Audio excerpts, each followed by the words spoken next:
I'm Edward from Selector Tactical, and today we're going to have a look at the Arthurian Airsoft Knight.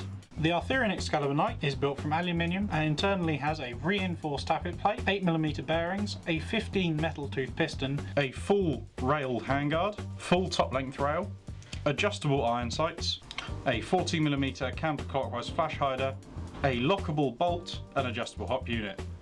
And it also uses the E&C quick change system. So here we have the Arthurian Airsoft Knight. Now, what I'm going to do is I'm going to start with the internals, I think. So internally, V2 gearbox. However, Arthurian have made some improvements. They've put a reinforced tappet plate in, 8mm bearings, and a 15 metal toothed piston. Overall, this gives the gun really nice performance, and it means it's a bit harder wearing, so you don't have to worry about your plastic teeth breaking or your tappet plate breaking quite as easily, which makes a nice feature.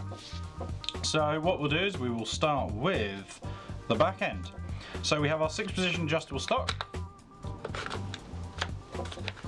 which means that if you're like me and you're long, you can have a nice long rifle, or if you're a bit shorter, you can shorten it up for that shorter style.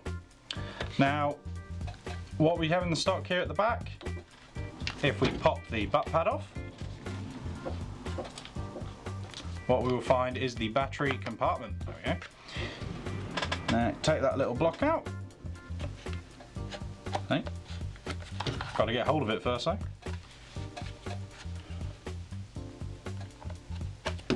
Okay. And then what you can see is you've got lots of space. So you can stick a battery down the buffer tube, or you can stick it down either side here. We've got a 1300 milliamp 7.4 LiPo in here, which it runs off very happily. And this gives us quite a nice fire rate and quite a nice trigger response, I think. The weapon, as we shall hear now. So here is single. Really nice, quite snappy, quite responsive, pretty good. And then here's the full auto. That's quite a nice steady rate of fire, that is. That's very good for if you need to suppress some enemies or if you just need to take those burst shots.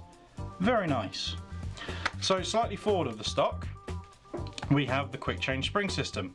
So to operate the quick change spring system, move the stock back, and what we need to do is undo this castle nut at the rear. So if you undo it, what this will do is this will allow you access to the quick change spring. So you take the stock, push it forward, rotate it 45 degrees, and then slide it off. There we go. And what we then have here is this nut. Now, I'm not going to undo it all the way, but what happens is you undo this, and then what will happen is you can get access to the spring. Now, this means that when you want to change your spring, it's really easy, really simple, and it can be done quickly. You don't have to take your gun apart to do it. You don't have to take it to a tech. You can just do it simply yourself. This means that, you know, when your gun starts getting a little bit low on FPS, you can change it, or if you want to make some adjustments and change the FPS anyway, perhaps you run a site that does CQB and likes to have lower FPSs, or you may want to up the FPS slightly, you can do it really quickly, really simply. Now also this castle nut retains the single point sling loop, well, sling plate I should say, and this means that you can attach your sling to either side, whether you're left or right handed, and you can quite happily sling the rifle in front of your chest. This I think is a pretty nice feature as well. So that's the stock and back area. With the standard M4 pistol grip on this, we have a dummy forward assist. We then have the adjustable sights, pop them up. The front one is spring assisted, so you can just turn a button and it will flick up. You can adjust the front sight for height, and you can adjust the rear sight for wind and height as well, which is really quite nice. So I'll fold those back down. Now we have the charging lever here. Now if I pull back the charging lever, you will see the bolt catch decides to open up, dust cover falls down, and the bolt catch locks back. Now this is quite nice. This means you don't have to hold back your charging handle whilst you adjust the hop unit, which is here in the standard place for an M4. And you know, quite easily you get lots of space. You don't have to worry about your fingers getting trapped if you let go of the charging handle. Now to release the charging handle, what we do is we spin around and we have our bolt release catch on the left hand side here. So if we press that catch, the bolt flies forward nice and snappily, and nice little feature, that's pretty cool. There you go. So what we'll do is, last thing on this side is we do have the magazine release. Now the Knight does come with a 300 round high capacity magazine and goes in quite nicely, fits very well. Now on this side we have our fire selector. So we've got safe, semi and full auto.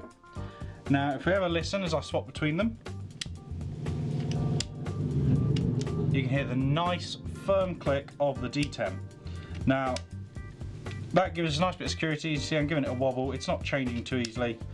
It's quite a nice feature. It means that when you're out in the combat zone and you go, you know it's changed. And you don't have to worry about accidentally changing and you not knowing.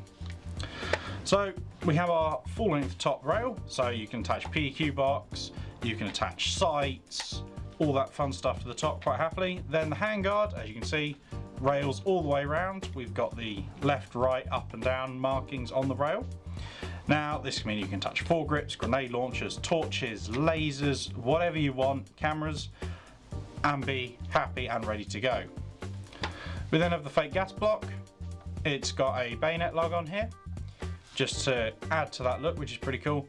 And then we have the flash hider on the front end. Now the flash hider is 14mm counterclockwise attached. So if you want to take it off and attach a tracer unit or a suppressor, or maybe you may want to do some funky stuff and extend the barrel and make this some awesome looking super long weapon, you can quite happily and easily. Overall, the Knight is a really nice gun. It's your basic M4 style platform, performs very well, really reliable, really durable, pretty ideal gun for those that just want something they can do customization to. You know, they can add attachments, they can get it to do whatever they want when they need it to. Overall, very nice weapon. Thanks for watching.